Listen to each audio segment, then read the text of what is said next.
All right, good afternoon. I'm Chief Kim Braden of the Fayetteville Police Department. Thank you for coming today. I know some of you have traveled a great distance over only a few hours' notice. We have an important news to share, a significant update to an investigation that has understandably attracted a lot of attention from our community and beyond. In early April, we announced the sad news of two young people, Blake and London Deven, who were reported missing. Since then, the Fayetteville detectives, the FBI agents, have followed hundreds of leads and conducted dozens of interviews. Our investigation has led us to evidence that both Blake and London are currently deceased. This morning, between 9 and 11, we arrested the adoptive mother, Avantae Deven, at her home located at 1433 Berrydale Drive. At this time, I would like to turn over to Sergeant Locklear to provide information that he can share at this time. Good evening. My name is Sergeant Jeff Locklear of the Fayetteville Police Department's Homicide Unit. As Chief Braden said, Avantae Deven was arrested this morning. She's charged with 2 counts of first-degree murder, 2 counts of felony child abuse, 1 count of kidnapping, 2 counts of concealment of death. Now, I'll briefly detail the evidence that has led us to these charges today. In November of 2023, officers with the Fayetteville Police Department responded to a call at the Deven home on Berrydale Drive for a mental health crisis. Officers contacted the Cumberland County Department of Social Services, who quickly responded. The victim later told officials he had not seen his brother, Blake, after he had been interviewed. That mental health crisis we're talking about, when we got there and we began to do the interviews, the victim that was going through the mental health crisis told authorities that he had not seen his brother Blake in 5 years, and that the last time he had seen him, he had a broken arm, and that he's now dead.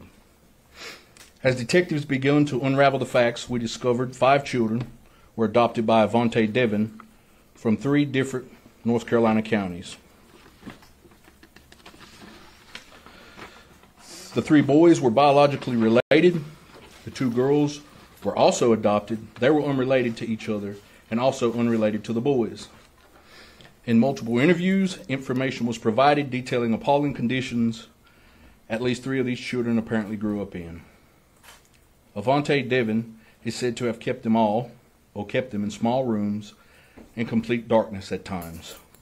They were given little food, they were given little or no food, and could earn nourishment through by, quote, doing paperwork. That means they had to write hundreds of paragraphs to apologize for behaving. It is alleged some of the children were also beaten to the point of needing medical care, but only natural cures like honey were given. The investigation uncovered Blake likely passed away while the Deven family lived at the Eichelberger Drive home. We believe he was mentally abused. He was physically starved, and his body could no longer take the inhumane treatment. Then, Avantae developed a plan to hide Blake's remains, and she forced another person in the household to participate.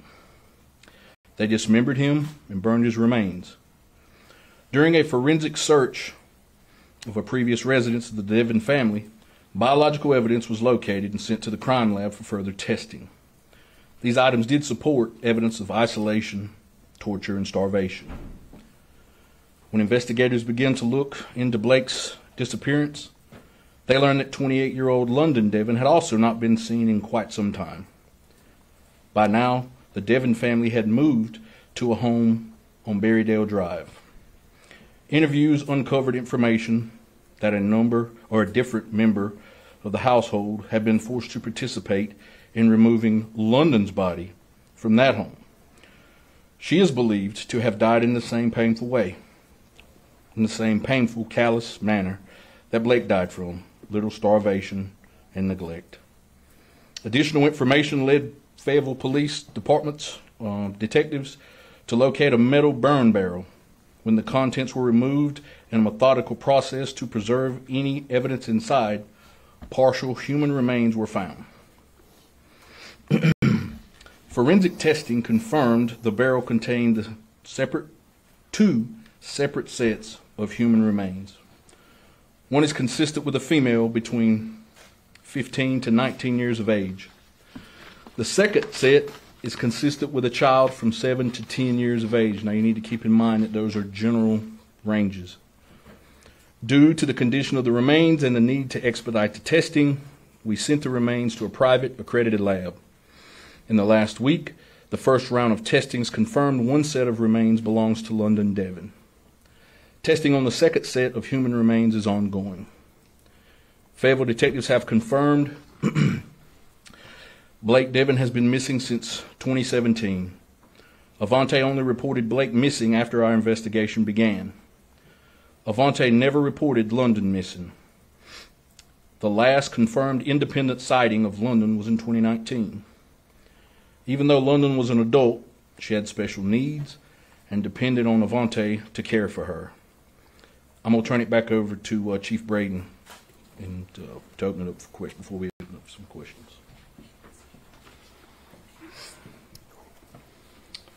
It's difficult to explain the amount of work it took us to get where we're at today. The Fayetteville Police Department, the Federal Bureau of Investigation, and the Cumberland County District Attorney's Office have worked countless hours on this case. We did not do it alone. There are over 20 other agencies that are accredited to assisting in this investigation. We will name each one of these organizations in our follow-up release. But first, I'd like to turn it back over. We'll open the floor for questions from the press. Where specifically were the remains found that he mentioned? So those remains were located in an address in Altreville community of Cumberland County. Is that the same address that that the Cumberland County Sheriff's Office assisted you with on that one? Okay. What happened in March that prompted the police to put out the first press release about the incident? Typically, go ahead, Chief. I would say that we were tempted to initiate this investigation looking for people who may have had information that could help us investigate further into the complaint about the missing juveniles.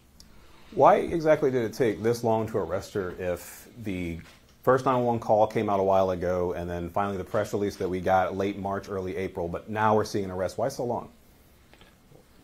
And there's an investigative process, to make sure that we have the case secured, we meet the elements of the crime, and we present something to the district attorney's office that's prosecutable.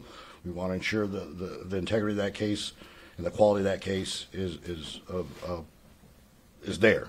So. And I understand that. My thing is, she reported that she hadn't seen Blake since late 2022. Here we are in 2024.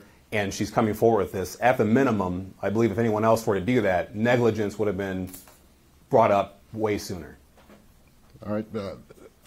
And to be fair, we have to investigate the claims and truly find out, take into account what actually happened, not just what we believe happened. Well, what I'm getting at is this is the adoptive mother saying, I have not seen my child. The last time was in 2022. We're a year plus later. Why were charges, nothing brought up since then? So initially, she's giving us a story that Blake was possibly at a Buddhist retreat in the mountains. So, of course, it takes time to run that kind of information down. I'm sorry. A Buddhist retreat, I'm sorry. Yep. So there was some semblance of a story. Blake, yes, sir. There was some semblance of a story as to where he may have been, right? So it takes time. I got a saying that I use often in the office. We'll measure twice, so we have to cut once, right? When did you arrest her? When did we arrest her? This morning. This morning? Yes. Are there any additional charges that she could be facing in relevance at all to her mother's death? Her mother died, I believe, a month ago in the hospital, and she was taken there, was on a ventilator for some time, and I believe the Cumberland County Department of Social Services even petitioned to have her removed and even have her assets frozen because of fear that Avantae Deven was exploiting her bank account. Sure. And I would say this, we're presenting today the charges that we fully investigated and we feel comfortable moving forward with it this time. Locklear, where'd you arrest her? She was arrested at her home by our fugitive team, our violent criminal That home apprehension is team. where? 1433 Berrydale Drive. Okay. You mentioned that there was someone else in the home who had helped. Who was that? We're not going to get into specifics about that. Remember, some of the things that there's some things that we just won't be able to answer. Understood. And Last question, over here. How was she when you arrested her? Cooperative. All right. I thank everybody for joining us today.